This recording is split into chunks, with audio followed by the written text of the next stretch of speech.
ပြည်သက်များအားလုံးပဲမင်္ဂလာပါရှင်။ Ecrit Channel ကနေပြန်လည်လို့ကြိုဆိုလိုက်ပါတယ်ရှင်။ဒီတစ်ခါမှာတော့စာရေးသူနှစ်ကနုတ်ရေးသားထားတဲ့အဖြူရောင်နှောင်ကြိုးဆိုတဲ့ဇာတ်လမ်းလေးကိုတင်ဆက်ပေးသွားမှာပဲဖြစ်ပါတယ်ရှင်။ဇာတ်လမ်းလေးမစတင်ခင်မှာကျမတို့ရဲ့ channel လေးကို like and subscribe လေးနှိပ်ပြီးတော့အသစ်သစ်သောဇာတ်လမ်းတွေတင်ဆက်တဲ့အခါမှာသိရှိနိုင်ဖို့ဘေးနားက notification လေးကိုနှိပ်ပြီးတော့ကျမနဲ့တူတူလိုက်ပါလို့နားဆင်ပေးပါအောင်ရှင်။မိုးရွာရင်မိုးရေချိုးမယ်မေမေလာရင်နှုတ်ဆိုမယ်ဖေဖေလာရင်အုံဒီခွဲစားမယ်တုံးရွာချနေတဲ့မိုးရေတွေကြားထဲမှာအသက်နဲ့ခစ်တရာမင်းတို့နှစ်ယောက်သားပါဇက်တဲ့ရသမျှတချင်းတွေအားလုံးကိုအော်ဟစ်တီးဆိုပြီးပျော်ပျော်ပါပါမိုးရေချိုးနေကြတယ်။ကျောင်းမှာကလေးကမိုးရွာရင်ရေချိုးဖို့တိုင်ပင်ထားကြပြီးသားမို့ကျောင်းကပြန်ရောက်ချင်းလွယ်ချကအိမ်နေရင်တိရှက်အင်ကြီးလေးတွေနဲ့ကြီးပေါင်းမီလေးတွေကိုကိုစီလဲဝဲလိုက်ကြပြီးလူကြီးတွေမသိအောင်အိမ်မခိုးထွက်လာပြီးတခြားရက်ကွက်မှာမိုးရေသွားချိုးကြခြင်းဖြစ်တယ်။အိမ်ကိုပြန်လာတဲ့အခါမှာအစုခံရလဲခံရပါစေ။မိုးရေချိုးရဖို့သာအတိကလို့နှစ်ယောက်သားသဘောတူညီမှုယူကြကပထမဆုံးအကြိမ်အဖြစ်အိမ်မခိုးထွက်ပြီးထင်တိုင်းကျဲနေကြလေတယ်။ဒီလိုနဲ့တယောက်ချင်းစီကနေရမှာတယောက်လက်ကိုတယောက်ဆွဲကင်လိုက်ကဝမ်းကြီးပက်ပက်ဒူဝေဝေဝမ်းကြီးပက်ပက်ဝမ်းကြီးပက်ပက်ဒူဝေဝေဝမ်းကြီးအသက်ရဲ့ဖေဖေကထီးဆောင်ကဒေါနဲ့မော်နဲ့ရှောင်လာတာကိုမြင်လိုက်ရတာကြောင့်ဆုလက်စာသချင်းမှာတီကနေပြတ်တောက်သွားလေတယ်ခစ်တရာကြီးဟိုမှာငါဖားသားကြီးလိုက်လာပြီအေးဟာကြည့်ရတာနင်းပြောက်တော်လို့စိတ်တူနေတဲ့ပုံပဲငါတို့ပြေးကြမလားအသက်ရငါတို့ဘယ်တိပြေးနိုင်မှာမဟုတ်လို့လဲအိမ်ရောက်မှအစုခံရရင်အသက်အတွက်ပြဿနာမရှိတော့လဲလမ်းမကြီးပေါ်မှာတော့အစုမခံရဲလို့တုံလှုပ်နဲ့နေရာမှာတင်ရက်နေမိတယ်ဒီအချိန်မှာပဲအသက်ရဲ့ဖေဖေကအသက်တို့ကိုတွေ့သွားခဲ့ပြီးဟေးဟိုမြောင်လောင်းတကောင်လာခဲ့တီကိုဖေဖေကအသက်တယောက်တည်းမဟုတ်ပဲကျက်စုပ်လေးလိုမိုးရေတွေရွှဲနေတဲ့ခစ်တရာမင်းကိုပါလှမ်းခေါ်လိုက်တာမို့ကြိတ်ပြီးဝမ်းသာသွားခဲ့တယ်ဘာပဲပြောအစုခံရတာချင်းအတူတူကိုတယောက်တည်းကိုကွက်ပြီးစူလာထက်ကဲပေါ်ကဲဘက်တငယ်ချင်းကပါအစုခံရသည်မှာပို့ပြောဖို့ကောင်းလေတယ်ကဲပြောကြပါအောင်အိမ်ကနေတောင်ခိုးထွက်ပြီးသူများရက်ကွက်မှာမိုးရေသွားချူရတဲ့အကြောင်းရင်းကိုဟိုသမီးတို့တခါမှမိုးရေမချိုးဘူးလို့ချိုးဘူးတယ်ရှောင်းသွားချိုးကြတာပါအဲ့လိုချိုးတော့အခုကျက်စုပ်လေးတွေဖြစ်နေကြပြီမလားအိမ်ပြန်ရောက်ရင်လည်းရေထက်ချိုးရအောင်မယ်မင်းတို့မြောင်လောင်းနှကောင်အေးမိပြီးမဖျားရင်ကံကောင်းဒီတစ်ခါတော့ထားလိုက်တော့နောက်တစ်ခါလူကြီးတွေမသိအောင်ခိုးထွက်လို့အိမ်ပြန်ရောက်တာနဲ့ဝက်ချမ်းပြားနဲ့စော်မယ်တားခစ်တရမင်းရောကြားတယ်နော်ဟုတ်ကဲ့ကြားပါတယ်ဦးနောက်ကိုကျွန်တော်တို့ဒီလိုမလုပ်တော့ပါဘူးမင်းတို့လည်းချမ်းနေပြီရော့ဒီမှာထီးတစ်ချောင်းအပိုးယူလာတယ်နှစ်ယောက်အတူတူစောင်းလာခဲ့ကြအသက်ရဲ့ဖေဖေကသူ့လက်ထဲမှာကင်လာတဲ့ဒီရဝါရောင်လေးကိုအသက်တို့အားလှမ်းပေးလိုက်ပြီးရှေ့မှခက်သက်ရှောက်သွားခဲ့တယ်အသက်တို့ကျွတ်စုပ်လေးနှစ်ကောင်ကတော့ထီးတစ်ချောင်းလေးကိုအတူဆောင်ရင်ခိုက်တုံအောင်ချမ်းနေကြတော့လဲလှုပ်ချင်ရကိုလှုပ်ခဲ့ပြီးကြပြီမို့တယောက်ကိုတယောက်ကြည့်လိုက်တဲ့မျက်ဝန်းလေးတွေကရှင်မြူးရိတ်တန်းနေခဲ့လေတယ်ဟေးခစ်တရာနင်းဖျားနေတယ်ဆိုလို့ငါလာကြည့်တာနင်းစေရောတောက်ပြီလားအသက်လှဲနေရမှထားထိုင်လိုက်ရင်ခေါင်းငိမ်ပြကတောက်ပြီးသွားပြီခုနကပဲမေလာတိုက်သွားတယ်နေပါဦးနင်းငါဖျားတာဘလို့သိလဲခစ်တရာမင်းကပြုံးကအဖျားရှင်ကြောင့်ပူနေတဲ့အသက်ရဲ့နှစ်ဖူးလေးကိုလက်ညှိုးလေးနဲ့ဖွားဖွားလေးတွန်းလိုက်တယ်နင်းကလည်းမသိတာကြလို့ထုံးစံအတိုင်းအန်တီနွယ်ကပဲနင်းနဲ့ပြန်ကြောင်းမတက်နိုင်လို့ငါတို့တီချေကိုခွင့်တိုင်ခိုင်းတာပေါ့ဟာ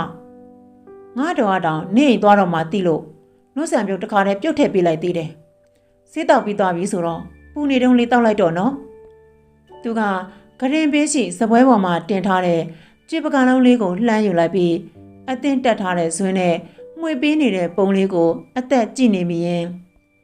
အန်တီသားကိုအားနာလိုက်တာခစ်တရာရဲ့ငါအတွက်တကူးတခါကြီးအားမနာပါနဲ့အသက်ရဲ့နင့်ဖေဖေနဲ့မိမိကလည်းငါခုလိုအေးအေးဆေးဆေးကြောင်းတက်နိုင်ဖို့အတွက်အများကြီးကူညီထောက်ပံ့ပေးထားတာပဲဟာငါတို့ဘက်ကပြန်လုပ်ပေးနိုင်တာကမစိုးစလောင်လေးပဲရှိပါတယ်ခစ်တရာရဲ့စကားကြောင့် ဆင်းရဲချို့တက်ရှာတဲ့သူ့ဘဝလေးကိုပြန်တတိရမိရင်မျက်ဝင်းအိမ်တွေထဲမှာဝှေ့တီလာတဲ့မျက်ရည်တွေကိုပါးပြင်ပေါ်မကျစေရန်အသက်ကြိုးစားနေခဲ့ရတယ်။ခေတ္တရာမင်းဆိုတဲ့ကောင်ကလေးကငယ်စဉ်ကတည်းကမိဘတွေစုံပါခဲ့ကြပြီးအတော်အပြိုကြီးနဲ့သာအတူနေရရှာတယ်။ဆက်လေးတစ်လုံးနဲ့လာအပ်သမျှအထည်တွေကိုတကုတ်ကုတ်ချုပ်လုပ်နေရတော့လဲအန်တီဒေါ်ထားမီရဲ့ဝင်ငွေလေးကသူတို့တူကြီးနှစ်ယောက်ရဲ့စားရည်တောက်ရဲ့အတွက်ဖူလုံယုံမြတာရှိတာကြောင့်ခေတ္တရာမင်းရဲ့ကြောင်စရိတ်ကျူရှင်စရိတ်တွေကိုအိနီနာချင်းများဖြစ်တဲ့အသက်ရဲ့မိဘနှစ်ပါးကသာတာဝန်ယူပေးခဲ့တယ်။ဟဲ့ငါပြောနေရတော့မကြားနိုင်လောက်ဘာတွေတွေးနေတာလဲ။အသက်တရငိုင်းတွေလေးနဲ့တွေးလွင်နေရမှာရုတ်တရက်တတိပြန်ဝင်လာပြီးဟင်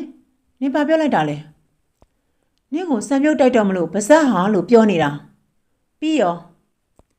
အသက်ကပါဇက်လေးကိုဟာပြီးစံပြုတ်တောက်ရန်စောင့်နေတဲ့အချိန်မှာသူကတစင်းစာခတ်ထားတဲ့စံပြုတ်တွေကိုလေးနဲ့တဟူဟူမှုတ်ပေးကအသက်ကိုခွင်ကျွေးလိုက်တယ်။နင်ဒီလိုဖျားနေရတာငါပြစ်ပါ။နင်ကျမ်းမာရေးကိုငါထက်တွက်ဖို့မိပြီးဆွဲလိုက်မိတာ။နင်ဆွဲလဲငါမချိုးရင်ဘာမှမဖြစ်ဘူးလေ။အဲ့တော့မရှိတဲ့ကိုယ့်အပြစ်ကိုတင်မနေနဲ့တော့ငါဖိုက်စာနေပြီးစံပြုတ်ပြမြန်တိုက်။အသက်တို့နှစ်ယောက်ကြားကခန်းစားချက်တွေပေါ်ပါလူပေါ်ပါညာရဲကျဲကျဲလေးဖြင့်စလိုက်တော့ခေတ္တရာကလည်းစိတ်မကောင်းဖြစ်နေရမှပြုံးရှင်လာကအသက်ရဲ့ခေါင်းလေးကိုဖွားဖွားလေးပုတ်လိုက်တယ်။မှန်လားပါသခင်မလေးဟောဒီကကျွန်တော်မျိုးလင်းမပေါ်တော့ပဲပွဲတော်အမြန်ဆုံးဆက်သားပါမယ်။ခေတ္တရာရဲ့စကားအဆုံးမှာဟမ်းမဆောင်နိုင်တော့ပဲအားရပါရရေမောလိုက်ကြတဲ့ကလေးနှစ်ယောက်ရဲ့ရေတန်းလွန်လွန်တွေကအခန်းတစ်ဝိုက်တွင်တာယာလွင့်ပြန့်စွာနေခဲ့လေတယ်။ပြတင်းတကားမှတဆင့်ထိုးဖောက်ဝင်ရောက်လာတဲ့နေအောင်ကြီးနုနုဟာအသက်ရဲ့ဖြူဖွေးနုနေတဲ့မျက်နှာလေးပေါ်ကိုကြားရောက်လာခဲ့တဲ့အချိန်မှာအိတ်ဆက်တဲ့ကောင်မလေးရဲ့မျက်လုံးတို့ကပွင့်လာခဲ့ပြီးမျက်တောင်ရှည်လေးတွေကတက်ဖြက်ဖြက်ခတ်လာလေတယ်။အသက်တယောက်အိမ်ရထဲမှာစောင့်ချုံပြီးကွေးနေကျင်တော့လဲကျောင်းတက်ရန်ကရှိသေးတာမို့လဲနေရမှကြပြကရာထကရှီမိုးချိုးပြီးပြင်ဆင်နေစဲမှာပဲ။အသက်ကြီးအသက်ဖွင့်ထားတဲ့ပြတင်းတကားအပြင်မှာခေတ္တရာရဲ့အတန်ကပေါ်ထွက်လာတာကြောင့်ကျောင်းလယ်အထိရှိတဲ့စပင်လေးတွေကိုဖဲကြိုးဖြူလေးနဲ့တစ်ဖက်စီခွဲပြီးစီးလက်စာလေးနဲ့ခါးကိုကန်ပြီးပြတင်းပေါင်းမှခေါင်းပြူကငါဆင်းလာခဲ့မယ်နော်ခေတ္တရာအိမ်ထဲဝင်ထိုင်တာနဲ့ရတယ်နေအေးစိလို့ဒါပေမဲ့ခေတ္တရာအကြာကြီးစောင့်ရမည်ကိုစိုးရိမ်တတ်တဲ့အသက်ကစပင်စီးခြင်းကိုလက်စတက်လိုက်ပြီးတနခါးရီကြဲကြဲမြ мян လူကအိမ်အောင်ထက်ကိုပြေးဆင်းလာခဲ့လိုက်တယ်ခေတ္တရာရေငါပြီးပြီအေးစာချဘောခေတ္တရာကအသက်ကိုထိုင်ဆောင်နေရတဲ့အချိန်လေးအတွင်းမှာပင် chemistry textbook ထိုင်ဖက်နေကအသက်ရဲ့အတန်ကြားမှာစာအုပ်ကိုကောက်ပိတ်လိုက်တယ်အမေနင်တော်တော်စာကြိုးစားနေပါလားမကြိုးစားလို့ဘယ်ရမလဲအသက်ရငါတော့ကပင်ပန်ပန်းဆက်ချုပ်ပြီးငါ့ကိုရှာကျွေးနေရတာလေငါဘာမှပြန်ပြီးမလုပ်ပေးနိုင်သေးတဲ့အချိန်လေးမှာငါအတော်အတွက်စောင်းမီးဝဲကိုအမတ်ပြရခြင်းတယ်ဒါမှသူ့အမောပြေမှာကိုပြီးတော့နင်းရဲ့မိဘတွေငါ့ကိုကြောင်းထားပေးရကြနဲ့အောင်လဲစူးစမ်းပေးခြင်းတယ်အသက်စိတ်မကောင်းဖြစ်သွားရတော့လဲကြည်လင်တောက်ပနေတဲ့ခေတ္တရာရဲ့မျက်ဝန်းလေးတွေကိုကြည်ရင်အသက်ရဲ့ရင်ဘတ်တစ်ခုလုံးအေးချမ်းသွားတယ်လို့ခံစားလိုက်ရတယ်ချစ်တော်တငယ်ချင်းလေးရဲ့မျက်ဝန်းလေးတွေကရိုးသားဖြူစင်မှုရဲ့အရေးအယောင်တို့ထင်ဟပ်နေတာကြောင့်ဆင်းရဲချုပ်တဲ့ရှာတော့လဲတိမ်ငယ်စိတ်တို့နဲ့အယောင်လွှမ်းကြုံမနေပဲဘဂရီကြည်စင်နေလေတယ်သူ့မျက်ဝန်းလေးတွေကိုအသက်ဝမ်းနည်းနေတဲ့အခါပဲဖြစ်ဖြစ်စိတ်မကောင်းဖြစ်နေတဲ့အခါပဲဖြစ်ဖြစ်ကြည်လိုက်မိရင်အခါကသိမ်းအပူမီးတွေကိုငြိမ်းအေးစေခဲ့တယ်အသက်ရဲ့တငယ်ချင်းလေးဟာမြစ်တာမျက်ဝန်းပန်းရှင်လေးဖြစ်နေတာကိုခုမှသိလိုက်ရတဲ့အတွက်ကိုတော့ကိုအားမလို့အားမရဖြစ်မိလေတယ်အမလီကြည်နေလိုက်တာများမျက်လုံးတောင်ကျွတ်ထွက်တော့မဲဟာအကြည်တခိုးကိုလူမိသွားတာကြောင့်အသက်တယောက်ရှက်ကိုးရှက်ကန်းဖြစ်သွားကသူ့ပခုံးကိုလှန်ရိုက်လိုက်မိတယ်အေးအဲ့လိုငါမျက်လုံးကကျွတ်ထွက်သွားခဲ့ရင်နင့်ရဲ့ဟောဒီပြောင်ဆက်ဆက်မျက်နှာပေါ်ကိုတက်ကတ်မှတိလားကြက်စုပ်ရဲ့အသက်ကပြောင်းရင်စကားပြောနေရမှလက်ပတ်နာရီလေးကိုငုတ်ကြည့်လိုက်ပြီးကဲလီပေါ်နေတာနဲ့ကြောင်းလဲနောက်ကြတော့မယ်ငါတို့သွားရအောင်နော်နှစ်ယောက်သားကျိုးဘိုးအိတ်ကိုစီကောက်လဲကခြံဝင်းထဲမှာအသင့်ရက်ထားတဲ့ကားပေါ်ကိုတက်ထိုင်လိုက်တာနဲ့အသက်တို့ရဲ့ဒရိုင်ဘာက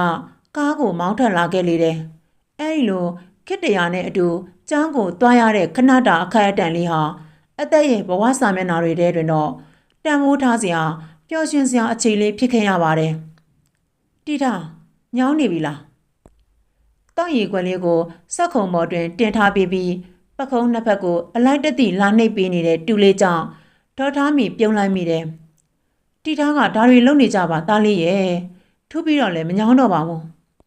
ဒါပေမဲ့တီတာခုလိုပင်ပန်းနေတာတာမကြည့်ရဘူးတီတာဆက်ချုပ်တဲ့အလုပ်ကိုမလုပ်ပါနဲ့တော့နော်အလိုကျုပ်ကဆက်ပဲချုပ်တတ်တာလေကျုပ်တတ်တဲ့အလုပ်ကိုမလုပ်ဘဲနေတော့ဘယ်သူကလာပြီးပတ်စံပေးမှာမို့လို့လဲပြောပါအောင်ကိုတော်ကျော်လေးရဲ့ပြုံးစီစီဖြင့်မေးလာတဲ့တီတာရဲ့စကားကြောင့်ခေတ္တရာကသူ့ရင်ဘက်ကိုသူ့ပုတ်ပြကသားကပဲတီတာကိုရှာကျွေးမှာပေါ့ဘာ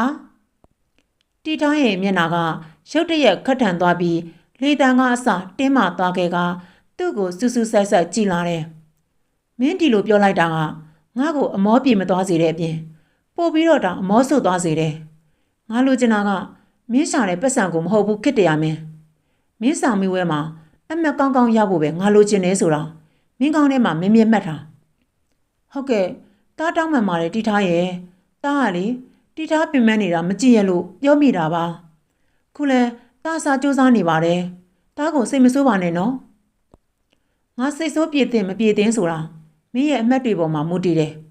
အဲ့တော့ငါ့ကိုစိတ်ဆိုးပြေစေခြင်းမင်းအမှတ်ကောင်းအောင်စူးစမ်းရမယ်ခေတ္တရာက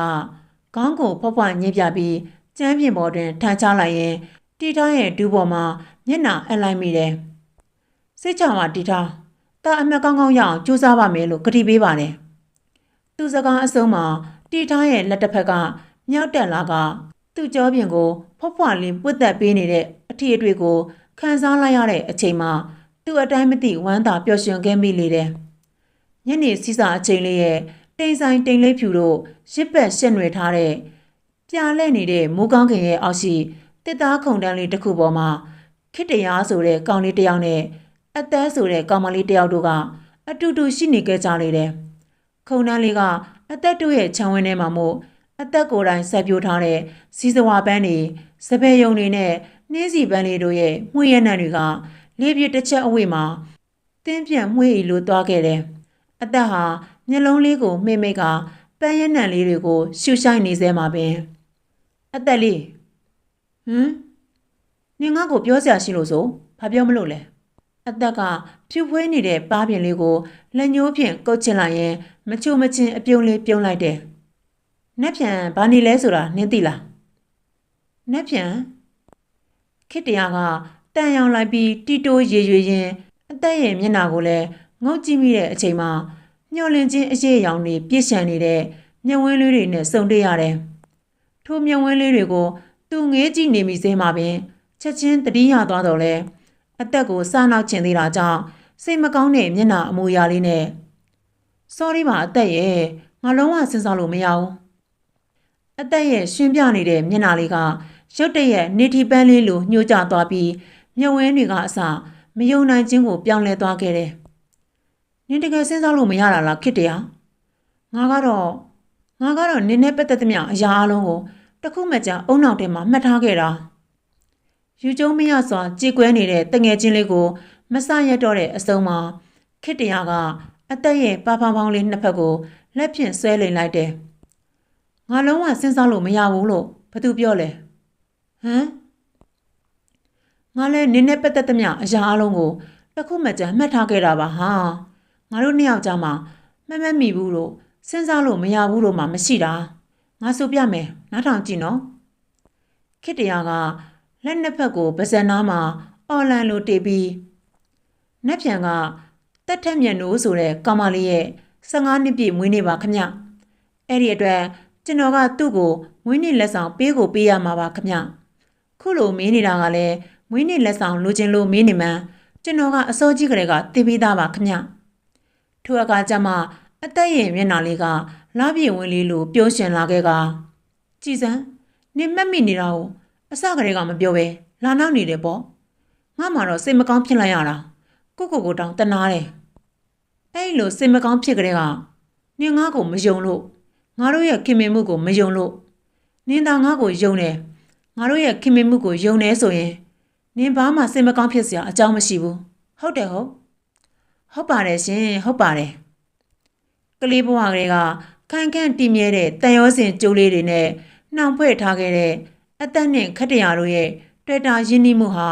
မြည်သည့်မာမာနတွေဟန်ဆောင်မှုတွေမပါခဲ့တဲ့အဖြူတဲ့တက်တက်လေးသာဖြစ်ခဲ့လေတယ်